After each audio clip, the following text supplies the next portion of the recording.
Bueno, muchas gracias a todos por venir. Gracias a la institución a la cual pertenezco y también siento orgullo de pertenecer. Gracias a la regional, hay varios miembros acá de la Regional Mar del Plata, por confiarme en comunicarles a ustedes esta experiencia, contarles esta experiencia, de la cual trabajó mucha gente, y yo particularmente no fui de los que más trabajó en esta experiencia, pero bueno, han confiado en mí para que se las transmita.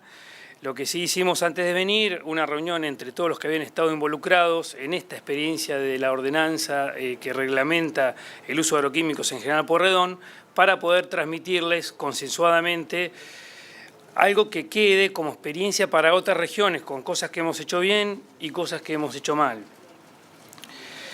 Voy a contarles simplemente una secuencia temporal de cómo llegamos a reglamentar la ordenanza de agroquímicos hoy en General Pueyrredón, cómo participamos nosotros de esa reglamentación. No es importante que se fijen en fechas y nombres, sino que tratar de rescatar un poco la dinámica de cómo se fueron dando los acontecimientos.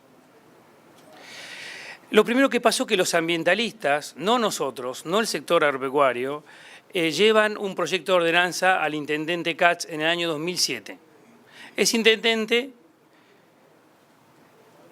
pierde las elecciones, un intendente radical, en realidad nombra a otra persona para que lo suceda y gana un frente vecinalista que es Pulti en el 2008. Ni bien asume Pulti, yo diría que en ese cambio a veces de leyes que hay entre el Consejo Deliberante, bueno, vos votame esta ley, yo te voto esta otra, sin mucho análisis y viendo cómo, en quién impactaban esas leyes que estaban votando, se vota por unanimidad y sin tocar la ordenanza que inicialmente habían llevado el sector ambientalista, les había arrimado al intendente anterior. El sector ambientalista que está formado por gente de diversa índole, pero muchos profesionales, entre ellos biólogos y docentes de facultad, o sea que no es gente que no tenga formación universitaria, es gente que tiene formación y con la cual yo creo que se puede y se debe debatir y cambiar ideas y hacerlo preventivamente, no esperar que las cosas corran tanto como por ahí corrió en este caso y corre en otros casos también. En mayo del 2008, en plena ebullición por la 125, logramos tener una reunión con el intendente y lo que le pedimos, no para hablar de la ordenanza puntualmente, pero le pedimos que haya alguien del Ejecutivo Municipal que conozca la problemática de nuestro sector. En esa reunión, él decidimos, y acepta nuestra propuesta, poner a un director de la producción agropecuaria que dependía de la Secretaría de la Producción. Con lo cual teníamos una persona del sector dentro del Ejecutivo Municipal. Esta persona, Jorge Gambale, empieza a interactuar con distintas instituciones. El INTA, Colegio de Ingenieros, APRESID, la Cooperativa de Horticultores, hay un cinturón hortícola muy fuerte en Mar del Plata, con el SENASA, con la sociedad rural, haciéndole ver lo inaplicable de la ordenanza que estaba vigente, que ya les voy adelantando que prohibía en 1000 metros de todo centro poblado usar cualquier producto de síntesis química o biológica, prohibir. No hablaba de aplicación racional, directamente esa era la ordenanza que estaba vigente en ese momento. Pasa el tiempo y esta persona puesta por nosotros intenta interesar a las instituciones sobre la problemática, hasta que en el 2011 otra vez los ambientalistas, específicamente una ONG BIOS, mete una denuncia penal al municipio, porque no estaba aplicando la ordenanza que ya estaba en funcionamiento. O sea que nosotros hasta ahí no habíamos debatido puntualmente estos temas. Sí habíamos presentado como regional una carta mostrándole las dificultades de aplicar la ordenanza que estaba desde el 2008. Pero estamos hablando 3 años después. Y primero dije que en el 2007 los ambientalistas llevan una propuesta de ordenanza, no nosotros, los ambientalistas, que al año siguiente se vota por unanimidad y 3 años después otra vez los ambientalistas exigen que esa ordenanza se aplique. Y nosotros como sector no estábamos dando ese debate. Por esa es la autocrítica que me gustaría dejarles. Diciembre de 2011 hay una reelección de ese intendente de Pulti, que es el actual intendente de Mar del Plata, y a pedido del intendente, que era recién reelecto, dice, bueno, por favor, le dice al director de la producción agropecuaria, hace una ordenanza de transición durante unos meses porque tenemos que resolver este problema. Había una denuncia penal contra el municipio y contra el intendente, contra el Ejecutivo Municipal.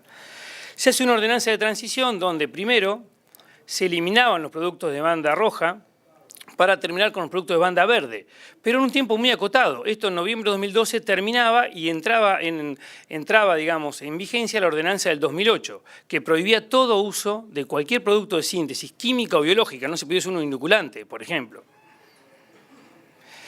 En noviembre de 2012 reacciona el sector hortícola y hace un tractorazo al centro de Mar del Plata. Recién ahí nosotros nos sentamos a empezar a trabajar junto con distintas entidades y con el municipio en ver qué ordenanza podíamos hacer para el partido General Pueyrredón. Hay una foto muy gráfica, estos son los tractores de los horticultores yendo al centro de Mar del Plata, y este era el mensaje visceral: déjennos trabajar. O sea, ellos fueron los que reaccionaron, amenazaron con, de alguna manera, no proveer de hortalizas a la ciudad y llevaron sus tractores al centro de Mar del Plata. Una urbe muy grande y donde en la agenda de la urbe no está el sector agropecuario como actividad principal. Está el turismo, la pesca, el comercio. Y el agro no es una actividad del cual los concejales tengan mucho conocimiento, ni esté muy en los temas de agenda de la gente de la comunidad. Es diferente a otros pueblos donde uno conoce al concejal, puede acceder a su casa, seguramente el concejal sepa de qué se trata nuestro sistema de producción. Mar del Plata es una ciudad grande donde no tiene esas características.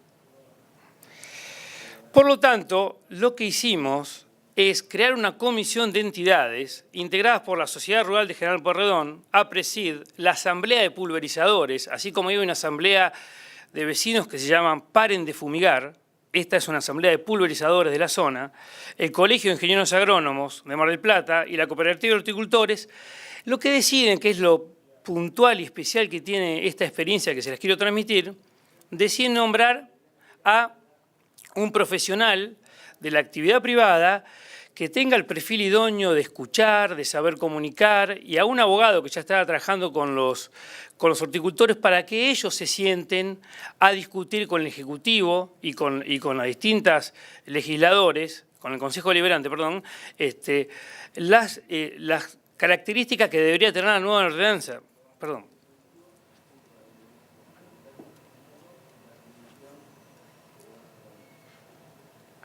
Disculpe. O sea que nosotros teníamos que lograr meter esto en la agenda del municipio, que no era tan fácil. Ya nos había facilitado la tarea el tractorazo, y ahí empezó a tomar un poco de conciencia de, bueno, algo hay que hacer porque acá algunos estamos afectando. Entonces, había una enorme cantidad de reuniones con distintas concejales de distintas extracciones, con las entidades, con el Ejecutivo, y eso lo que nosotros veíamos era que era imposible que en arrestos individuales, inconexos, lográramos tener realmente un debate productivo. Entonces, por ahí, lo que decidimos entre estas entidades es tomar a una persona, a dos personas en este caso, un agrónomo y un abogado, para que se dediquen a dar este debate y tratar de llegar a una ordenanza que sea aplicable, equilibrada para todos los actores que estaban interviniendo en este tema. Comienzan esa serie de reuniones entre diciembre de 2012 y abril de 2013, y en mayo de 2013 se aprueba la actual ordenanza que tenemos en General Pueyrredón. Se trabaja la reglamentación con el SENASA, con el INTA, con APRESID, con la Cooperativa de Horticultores, se buscan ordenanzas de otros municipios, de otros países, buscando jurisprudencia y tratando de llevar información, discutirla. Yo lo que rescato de esta segunda etapa es que ojalá hubiéramos hecho antes. Ojalá nosotros antes hubiésemos dado este debate, hubiésemos escuchado también y hubiésemos dado nuestras ideas, sin que llegue el agua al cuello, porque realmente esto pasó. les empecé a contar, arrancó en 2007, termina en 2012, fin de 2012, 5 años, donde no pudimos articularnos como sector para dar un debate sobre este tema. La ordenanza está actualmente en vigencia, está reglamentada y está esperando ser refrendada por el intendente. Algunas reflexiones desde el comienzo hasta hoy. La ordenanza 2008 era prohibir. La palabra clave era prohibir, todo. Versus esta que es permitir con responsabilidad. Yo creo que nosotros como sector, los profesionales, los productores, tenemos un desafío. Tenemos un desafío de hacer las cosas bien, realmente bien. Había cosas para revisar. Como escuché en muchas charlas en el Congreso, aplicar con responsabilidad, con el profesional recetando los productos, con una pulverizadora en condiciones, con las condiciones que tienen que estar. Tenemos la posibilidad de hacerlo bien, si no nos van a decir, no, váyanse a 2000 metros de la ciudad, si no van a hacer las cosas bien. O sea, ahora tenemos una ordenanza que es coherente y una oportunidad de hacer las cosas bien, no tenemos que perderla. Hablamos de agroquímicos, cuando empezamos hablamos de agrotóxicos. Fitosanitarios es como ya muy light, digamos, ¿no? Pero empezamos hablando de agrotóxicos. La ordenanza del 2008, prohibición de usar en 1000 metros todo, de 1000 metros de centros poblados, ni siquiera estaba identificado que hasta dónde llegaban, ¿no? Porque hay pequeños asentamientos y no se puede usar ningún producto de síntesis química o biológica. Núcleo urbano sin definición. Eso hacía que eran 40.000, entre 35.000 y 40.000 hectáreas de agricultura orgánica. Eso era, si uno estrictamente aplicaba la ordenanza que estaba vigente en el año 2008. La actual ordenanza, 1000 metros, donde uno tiene que presentar un acuerdo tecnológico avalado por un profesional, al organismo efector, a la Secretaría de Producción, donde qué cultivo va a hacer, qué productos va a usar, priorizando usar productos banda verde, y si tiene que usar un producto que no sea banda verde, ¿por qué? Y justificándolo. Una vez que está el acuerdo tecnológico y el campo inscripto, uno puede proceder con la explotación sin problemas, porque uno avisó, informó sobre qué va a hacer. Supervisión profesional, uso de recetas agronómicas. Creemos que esto es clave y es la nueva oportunidad que tenemos y no hay que dejarla pasar. Como profesionales, como sector, tenemos que aprovechar esta oportunidad de hacer las cosas bien. Uso de cortinas forestales. La actual ordenanza tiene contemplado que se hagan cortinas forestales con especies de distintos estratos para contener de alguna manera cualquier deriva accidental que pueda haber. También tiene en cuenta que se haga en un periodo de tiempo, no es que tiene que ser de aplicación inmediata, en un periodo de tiempo. Regulaciones sobre la pulverizadora tiene que estar inscripta y en condiciones. Registro de los pulverizadores que pueden estar actuando. El pulverizador que está trabajando en esta zona en periurbana y el contratista tiene que estar con su máquina registrada y en condiciones. Cursos de buenas prácticas a esos pulverizadores para que hagan las cosas como se deben hacer, y a los profesionales y a los productores. Restricción de 25 a 100 metros sobre cursos de agua, escuelas y centros de salud. Esta ordenanza 2013 tiene cosas muy buenas, pero recién está empezando a aplicarse y la verdad que es un llamado a la responsabilidad de todos nosotros que lo hagamos y lo hagamos bien, porque si tenemos la ordenanza, pero no cumplimos nada de esto, otra vez nos van a decir, no, váyanse a 2000 metros de la ciudad y hagan lo que quieran. Conclusión, anticiparse. Esperamos demasiado tal vez para poder actuar sobre este problema. Dar debate, ocupar espacios. Yo iba a poner ocupar sillas, pero tiene una connotación negativa, como que uno va a la silla, la ocupa y no hace mucho. Pero bueno, ocupar espacio activamente. Los ambientalistas tienen su razón y su óptica, desde el lado tal vez externo a nuestro sistema de producción, pero nosotros somos los que tenemos que dar nuestra visión de las cosas. Creo que es un deber nuestro. Está bien la visión del otro, es deber nuestro equilibrarla o contar por qué hacemos lo que hacemos. En nuestro caso sirvió mucho elegir un interlocutor idóneo, alguien que sepa escuchar, que mida lo que va a decir, que si no sabe, diga no sé, espera que te averiguo. Creo que en nuestro caso ayudó que, sobre todo en una gran ciudad, ¿no?, donde había que instalar esto en la agenda, había que dedicarle muchas horas, a muchas reuniones con mucha gente, gente que no tenía ninguna en contacto con nuestro sector. Entonces había que dedicarse a hacer un trabajo secuencial y de mucho tiempo.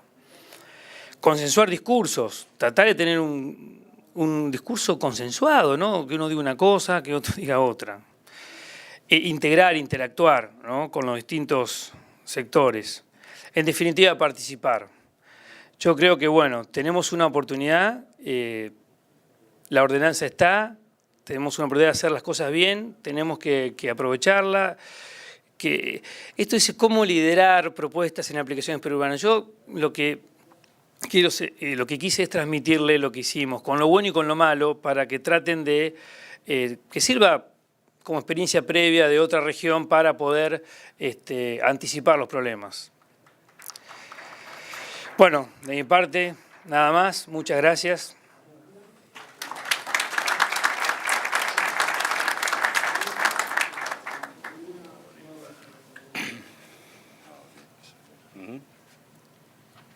No, para salir, no sé si está cargado el otro. Debería estar acá.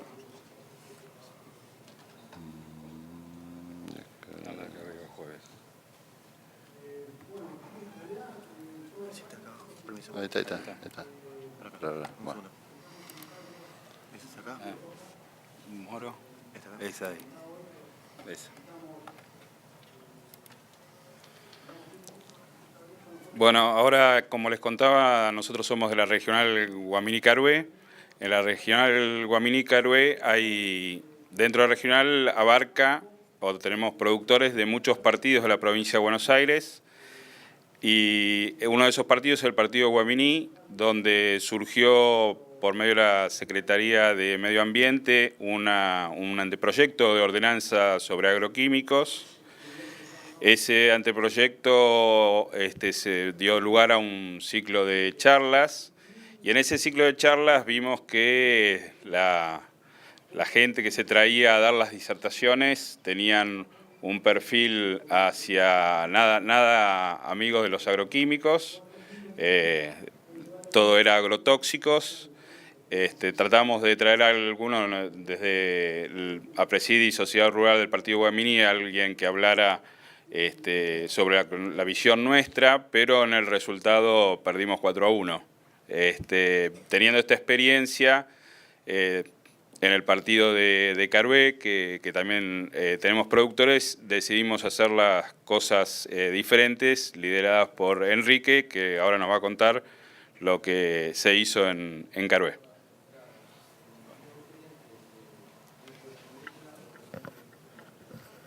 Bueno, buenas tardes. Un gusto estar con ustedes. Lo vamos a hacer lo más breve posible porque venimos un poco pasado de horario. Carué, Adolfo Alsina, está bien contra La Pampa, en el oeste de la provincia de Buenos Aires. No fue adrede que justo Mar del Plata está en el extremo oeste. Esto es casualidad nada más. El título es el mismo. Y nosotros en el 2012, viendo lo que pasaba en los distritos vecinos y en algunos no tanto como Mar del Plata, suponíamos, era lógico pensar de que nos llegaba a nosotros también, y por lo tanto vimos que era el momento de involucrarnos. El partido Adolfo Alsina, y esto es bueno decirlo porque si no, no nos entendemos qué es Carué Adolfo Alsina, en realidad es partido Adolfo Alsina y la cabecera es Carué, porque más adelante vamos a citar el partido y no lo van a comprender. Por supuesto que nosotros también teníamos los ambientalistas que estaban tratando de ingeniarse de cómo poder influir en algún tipo de ordenanza, los políticos que siempre están atentos a ver dónde pueden sacar agua para su molino, y los productores que en realidad tenían la preocupación en saber qué es lo que le iba a pasar si todo esto avanzaba. Por lo tanto, nos propusimos a mirar con mayor atención en nuestro círculo y convocamos porque también trabajamos con una serie de instituciones para otra cosa que es el Plan de Desarrollo del Sudoeste Bonaerense, y en ese grupo de instituciones que, como verán, hay cooperativas, círculos veterinarios, agencia del INTA, apicultores, sociedad rural, CREA, en realidad hay de todo un poco. Nos propusimos liderar este grupo y ponernos a trabajar. Entonces, lo hicimos no solamente con la entidad agropecuaria, sino con el Poder Ejecutivo Municipal, con el Consejo Deliberante, ingenieros agrónomos, aplicadores, agronomía, periodismo, y al medio de esto también hubo eventos como algún seminario que promovió la misma municipalidad, donde nos permitió interactuar con médicos, amas de casa, ciudadanos urbanos y muchos niños de escuelas de distintos niveles, que también fue totalmente positivo. Nosotros presentamos como preocupación inicial los bidones usados y abandonados que tenían resto de agroquímicos sin inutilizar, y que a ese momento lo estaban acopiando los chacariteros o cirujas, o como cada uno lo llame en su lugar, que los acopiaban en el pueblo, los lavaban y por supuesto que esos restos químicos iban a las napas. Entonces vimos esto como un disparador para que el ciudadano urbano pudiera comprender, pero de parte nuestra directamente, porque siempre buscamos poner un equilibrio entre mostrar un problema, nutrirlo de conocimiento, trasladarlo para que nos den un lugar importante en este tema. Así lo hicimos también con las pulverizadoras, que en ese momento ya había mucho disconformidad en la sociedad, denuncias en el municipio porque estacionaban las máquinas en cualquier lugar. Los operarios, por supuesto, en la provincia de Buenos Aires, como no tienen ningún tipo de control, no hay ninguna matrícula habilitante, cualquiera opera una pulverizadora. Y de última, lo que mayor interés teníamos, que eran las aplicaciones periurbanas. Salimos a corroborar lo que sabíamos, pero lo queríamos ver un poquito mejor. Entonces, como para autocrítica de nuestro sector, ver el desorden que se ve, algunos bastante antiguos, las máquinas en muchos casos transportando bidones abiertos o con restos de agroquímicos en el tanque, y algunos que se dedicaban a volcar pulverizadoras en los arroyos con medio tanque de herbicida adentro. Pero también hay aplicaciones seguras y bien hechas, donde está yendo el producto donde debe ir, operarios que se protegen como corresponde. Y también aprovechamos en todo este periplo, yo se lo reduzco al mínimo posible, las distintas clasificaciones de los productos, mostrándole en estos ámbitos ciudadanos no solamente que hay 4 grupos de productos, sino que algunos de ellos tienen un correlato con insumos que usan en el hogar, para que dejen de pensar de que en el campo tiramos bomba atómica y que los tarritos que tienen en la mesada son inertes. Eso en realidad impactó mucho, ya digo, que se los contemos los que supuestamente parecería que teníamos que estar absolutamente de un sector.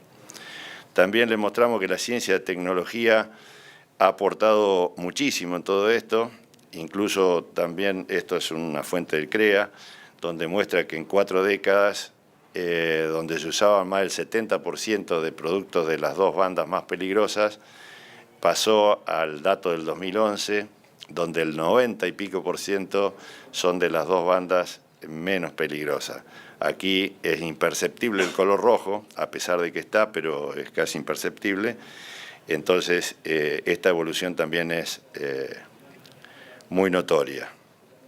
Siempre con el fin de divulgar conocimientos, pero para llegar a una ordenanza que sea lógica, porque como dije antes, siempre tratamos de buscar un equilibrio entre lograr una ordenanza que sea razonable para nuestro sector, pero también que tenga una lógica para los que supuestamente podían actuar en contra, como el caso que nombró Marcelo recién.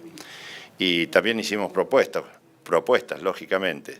Por ejemplo, y por citar uno, en cuanto a los envases vacíos, nosotros le sugeríamos al municipio que deberían prohibir de inmediato, que así lo hicieron, del acopio de los envases vacíos en los centros urbanos, que el municipio podría disponer un lugar, que también lo ha hecho, para acopiar los bidones y entregar una especie de crédito para utilizar con tasas que tengan que utilizar los productores, y le sugerimos 3 posibles destinos, como es el de revenderlo, como se hace actualmente en casi todos lados, venderlos también, pero en chip, que se abarata tremendamente el flete, o reutilizarlo, que sería muy bueno, ya que hay mano de obra, como en casi todos los municipios, sobrante, o un particular que quisiera emprender esta tarea para la fabricación de poste varilla o tantos otros que sabemos que se pueden hacer con estos materiales. Así es como después de casi 2 años de labor se logra con un amplio consenso, y esto es importante remarcar, de que llega a tratarse la ordenanza prácticamente sin discusión en el Consejo, ni barras que hagan ruido como generalmente ocurre cuando hay conflictos, como lo que habrán vivido ustedes. Así que la ordenanza se promulgó ahora hace poquito, la 3840/14. Por último, como una propuesta o un mensaje final, creo que esto sirve para todo, no solamente para una ordenanza de agroquímicos, pero en este caso en particular, que es lo que nos toca hoy en día, fundamental tomar la iniciativa, involucrarse, comprometerse. Estas 3 cosas son clave dentro de la PRESID, que siempre las mencionamos. Tomar el liderazgo porque alguien lo tiene que hacer y nadie mejor que los interesados mismos, que somos los productores.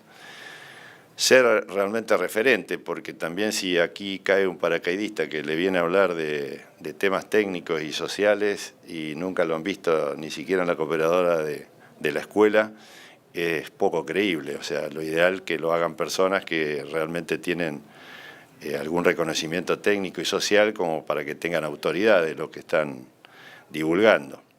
Interactuar con los interesados, esto es fundamental, porque generalmente son como bandos donde no se comunican entre sí y en realidad todos tienen algo para decir y de lo que se escucha también siempre hay algo para rescatar.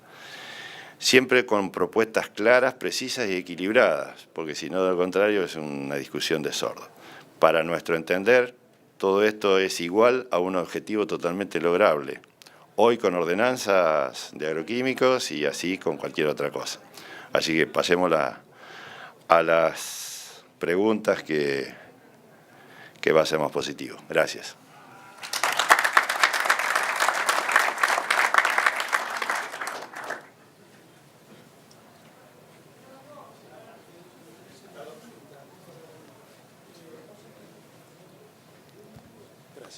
Sí, no, decías que bueno, la ordenanza anterior quedó sin efecto y ahora esta está en proceso de promulgarse, digamos, el intendente todavía no la firmó. Está en proceso de que el intendente la firme, o sea, no está... Acá, Marcelo. No, o sea, ¿cuál es la situación actual desde el punto de vista normativo? ¿Está en aplicación, no está en aplicación? Porque me da o sea, es lo que entendí, como que está todavía... ¿Como que habría un vacío todavía normativo al no estar en funcionamiento la nueva ordenanza? No, la ordenanza está vigente. La reglamentación de la ordenanza está sujeta a que la refrende el intendente. La que está vigente ahora es la que acabo de comentar, que es la que está en 2013. ¿Está? Nueva, está. Quédate acá, por si Gracias. así no te va a estar. Buenas tardes.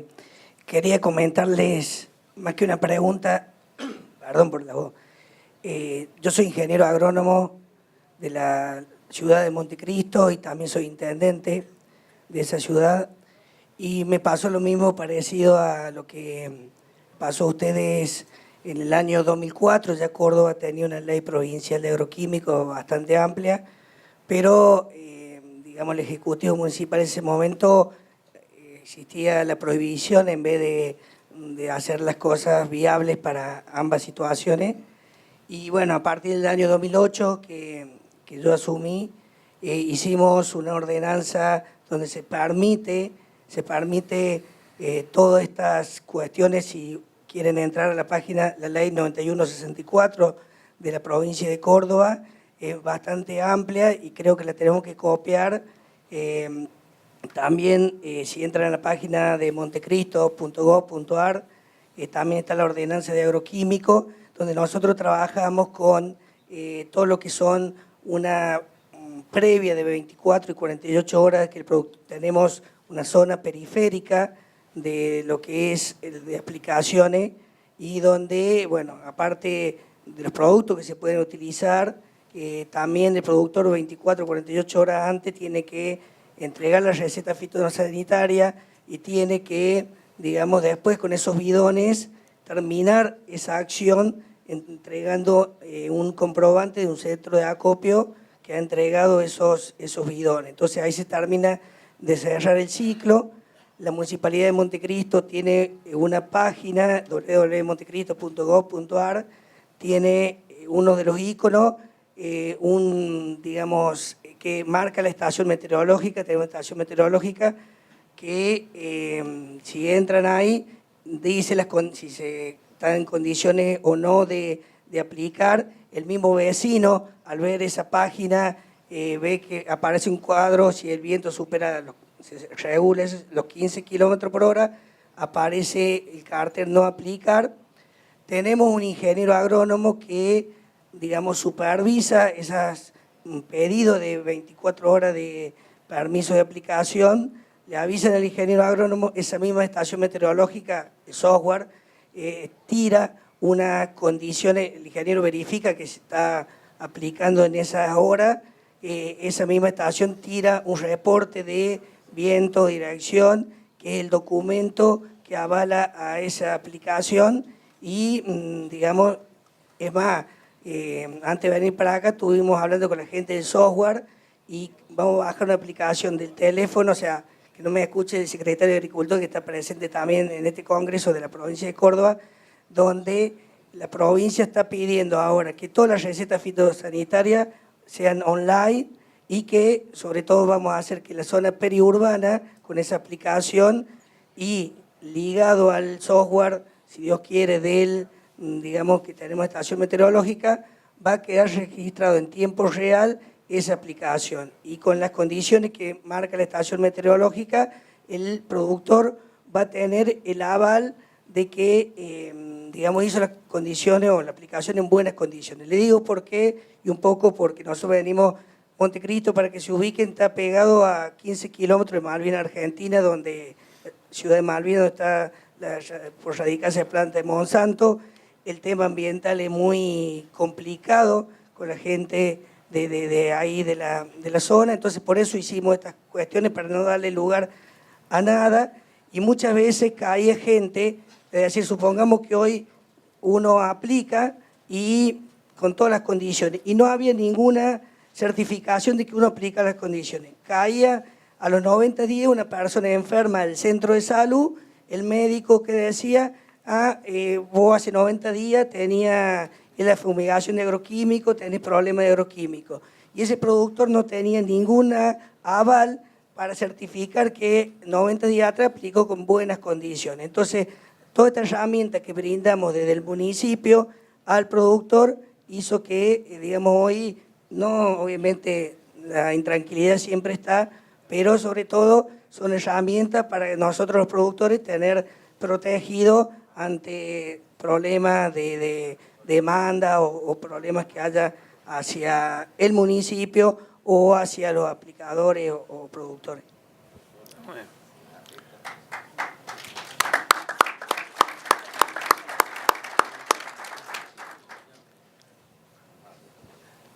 Andrés, Sí, pasale hola. el micrófono. Sí, para los expositores y eventualmente también para el intendente.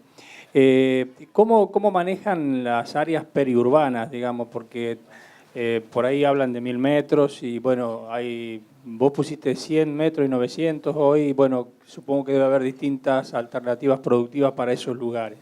Me gustaría saber cómo lo manejan.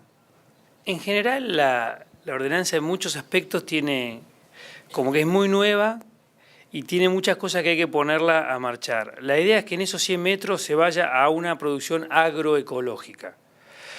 Se creó un programa, que es el Programa de Desarrollo Rural Sustentable, que depende de la Secretaría de Producción, que va a regular un poco todo esto, y la idea es que vaya hacia, yo estuve hablando con la Secretaría, a una producción agroecológica. Eso es, una producción donde uno utilice al máximo las interacciones entre el ambiente para minimizar el uso de agroquímicos. No quiere decir no aplicar, sino minimizar. O sea que en esas 100 metros, la idea es que en un periodo de tiempo, 15 años está puesto, que sea una zona de producción agroecológica, usando al máximo las interacciones entre el ambiente, para minimizar el uso de agroquímicos. Ese es el compromiso del sector y del municipio también, ¿no? Lo que creo que es un camino que estamos empezando a recorrer, donde todavía hay bastantes preguntas. Estamos en una situación mejor que la que yo expliqué, donde estábamos enfrentados, donde había prohibición absoluta, pero seguro que tenemos todavía que recorrer un camino y ver cómo ajustamos ciertas cosas. Pero en esos 100 metros, la idea es que se haga una producción agroecológica, con las características que acabo de describir. En nuestro caso, lo que tratamos de divulgar permanentemente, pero también vale resaltar de que tuvimos la suerte de poder tomar la iniciativa y poder discutir esto anticipadamente, lo que siempre tratamos de inculcar de que esa cuestión de fijación de metros, que es lo que primero miden los que no saben, había que revertirlo, porque si bien en un inicio podía haber algún tipo de medida de este tipo, cuando uno ve en otros países del mundo y encuentra que hay lugares que llegan a 40 centímetros, está claro de que hay otras cosas que mirar mucho más que la distancia.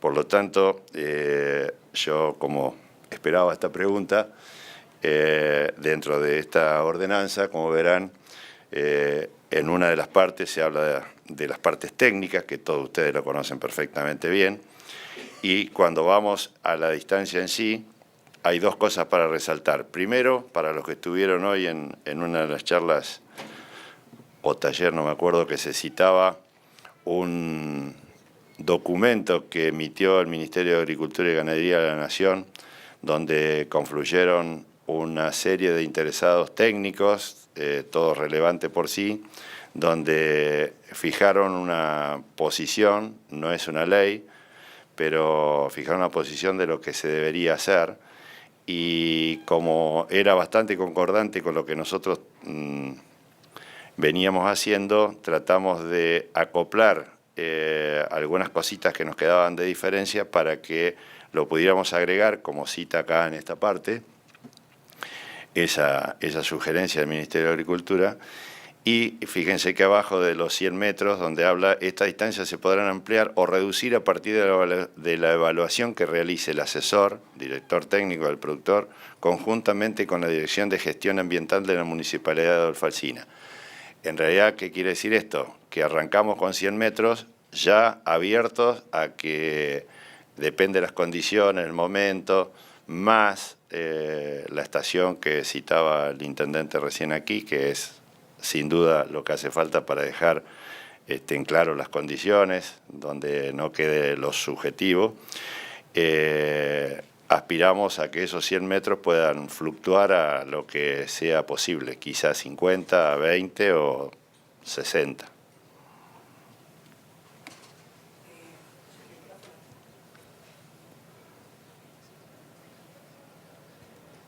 Perfecto.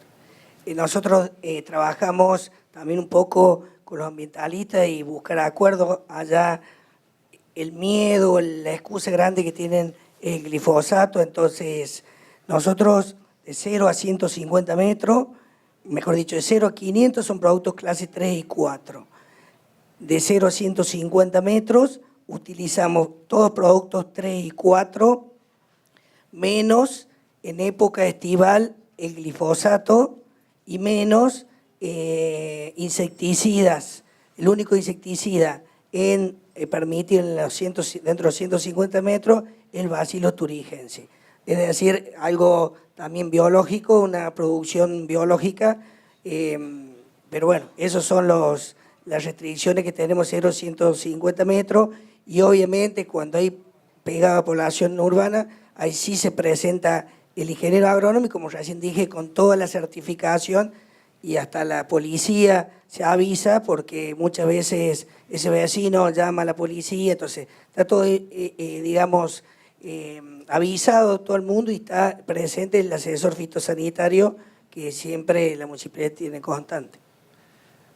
Pero quiero hacer una aclaración, el que presenta el acuerdo tecnológico al municipio es un organismo efector, de los cuales también APRESID forma parte. O sea, el productor se acerca al organismo efector, presenta su acuerdo tecnológico, tiene el asesoramiento de las instituciones, de la sociedad rural, de APRESID, de la cooperativa de horticultores, y ese organismo efector es quien hace la gestión de presentarlo ante el municipio. O sea, lo avala de alguna manera, lo corrige y lo discute con el productor.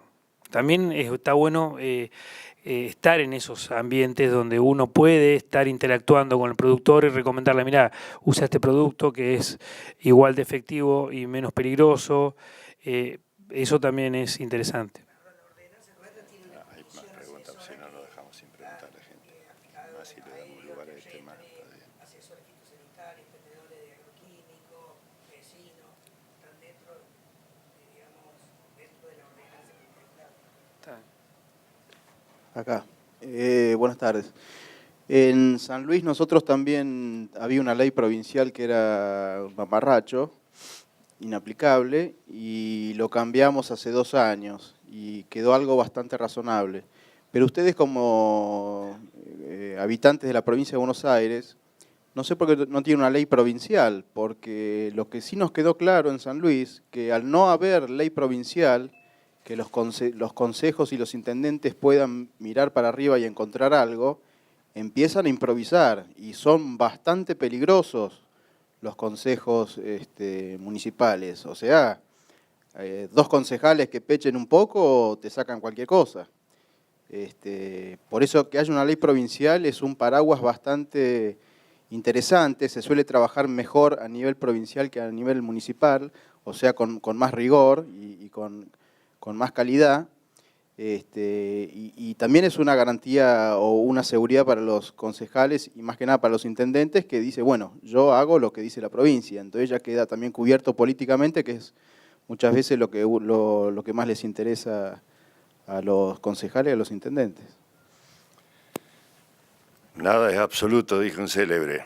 En realidad en la provincia de Buenos Aires, o por lo menos en nuestro caso, en nuestra región, es más fácil trabajar con los municipios que con la provincia, y las leyes entre nacionales y provinciales tienen bastante divergencia, los que están en el tema lo conocen, y la provincia de Buenos Aires no solamente tiene leyes antiguas, algunas que no lo son tanto, han quedado totalmente desactualizadas porque con el ritmo frenético que tiene la tecnología hoy en día hace de que quede rápidamente, por lo menos partes de esas leyes desactualizadas. Ahora, el decreto reglamentario 994 de la provincia de Buenos Aires está en discusión. Lo que ocurre que dentro de esa discusión, que no tienen tampoco demasiado ánimo porque hay otras cosas aparentemente mucho más importantes que esta, hay 36 propuestas diferentes sobre algunos temas que son candentes, como el caso de los bidones. Ayer también en otras charlas se mencionó que ahora estamos más cerca, como aparentemente que se corrija ese detalle, y no existe la receta agronómica, mejor dicho, existe pero no se aplica, nunca se ha aplicado, y no existe la matrícula habilitante, como dije hoy, para los operadores de la máquina, que es una barbaridad, donde cualquier chico o persona que tenga la voluntad de subirse a un pulverizador lo hace, y bueno, esas son las cosas más groseras que no están contempladas en la provincia de Buenos Aires.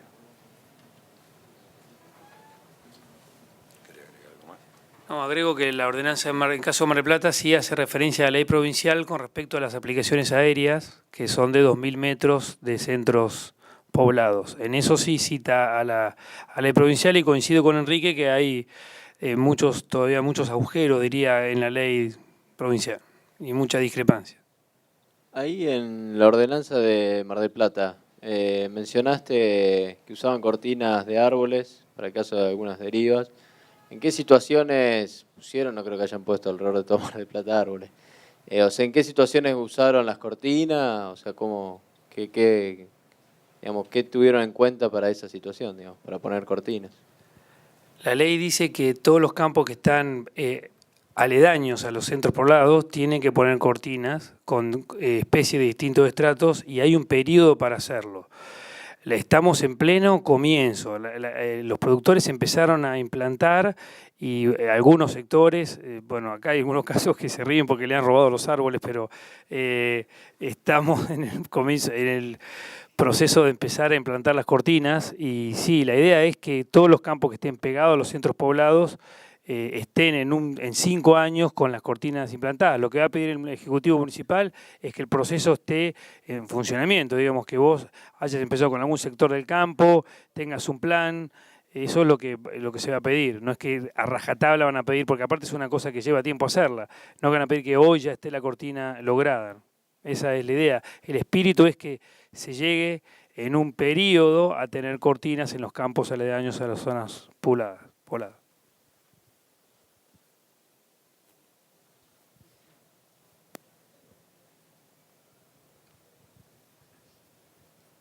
Buenas tardes. Yo tenía una duda, además de lo que es en el ambiente urbano, en el caso de las viviendas rurales, si hay alguna información, por ahí desconozco, no sé. Gracias.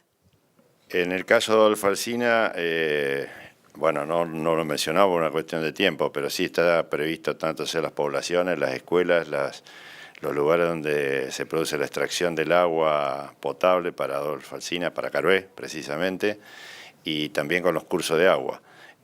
Para las poblaciones rurales que vive, porque lamentablemente Adolfo Alsina tiene alrededor de 800 productores, de los cuales hay más de 200 casas, habitaciones abandonadas, que es algo que se ve en casi todos los lugares.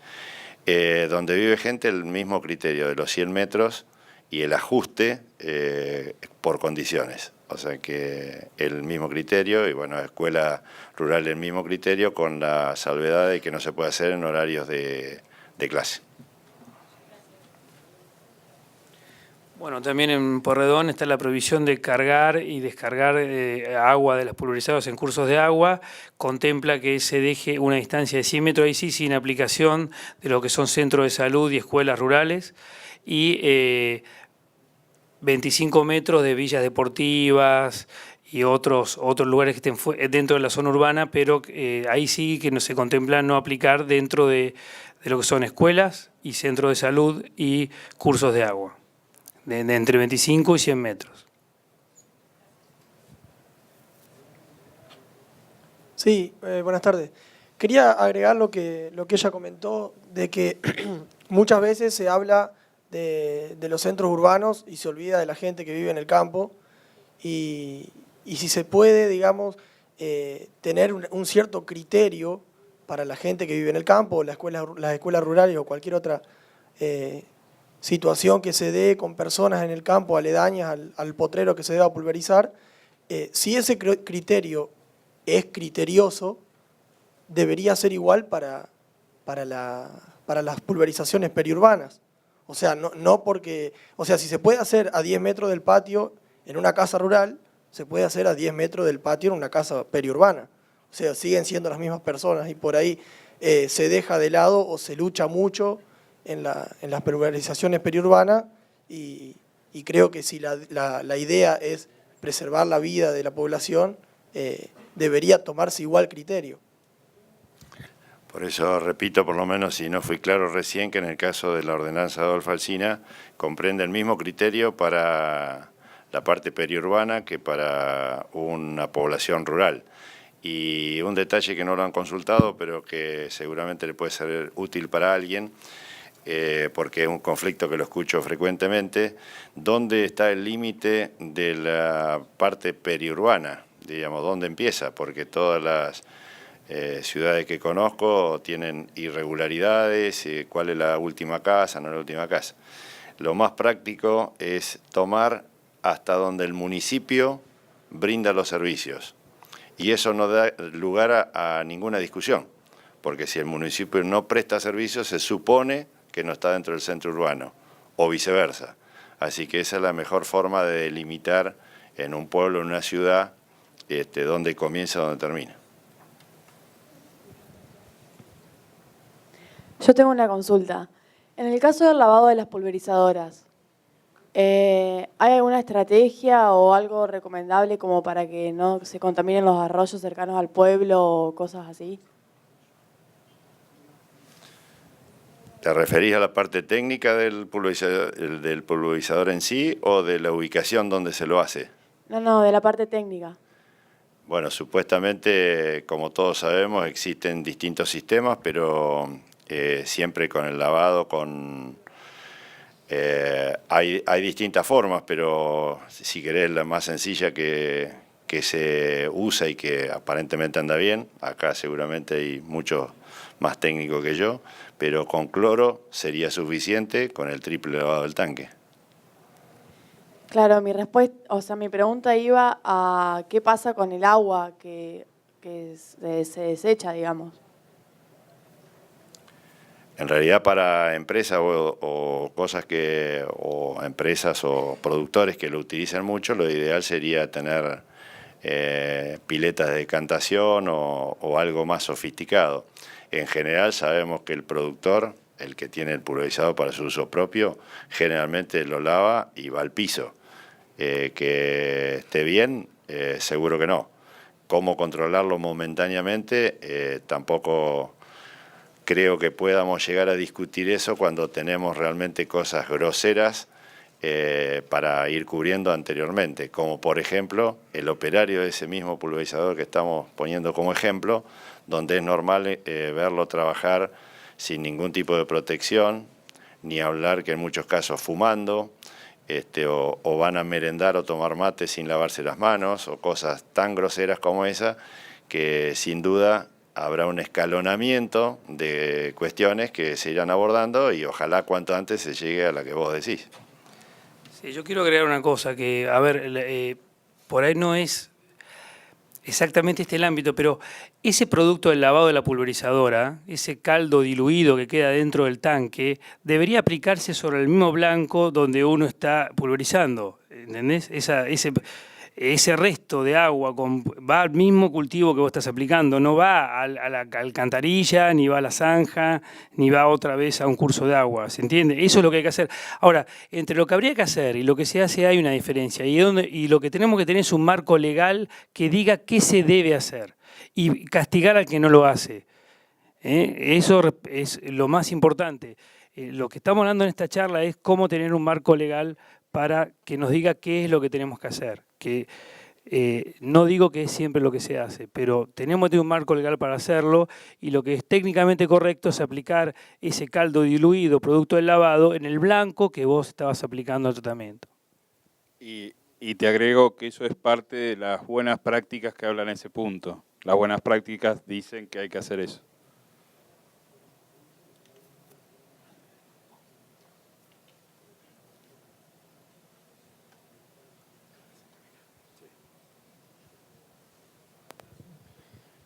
Buenas tardes. Con respecto a la circulación de las máquinas por el pueblo, cuando van de un lado para el otro, ¿en alguno de los 3 municipios ha sido contemplada? Sí, en el caso de la circulación de las máquinas dentro del pueblo, ¿qué contempla la reglamentación? En el caso de Adolfo Alsina, tienen prohibido el tránsito de estacionamiento dentro de la parte urbana, y sí pueden ingresar con la autorización, lavados, desinfectados, con un destino mecánico particular por algún motivo. Pero si no, de contrario, tienen prohibido la circulación y estacionamiento en la parte urbana. Igual, Montecristo es igual.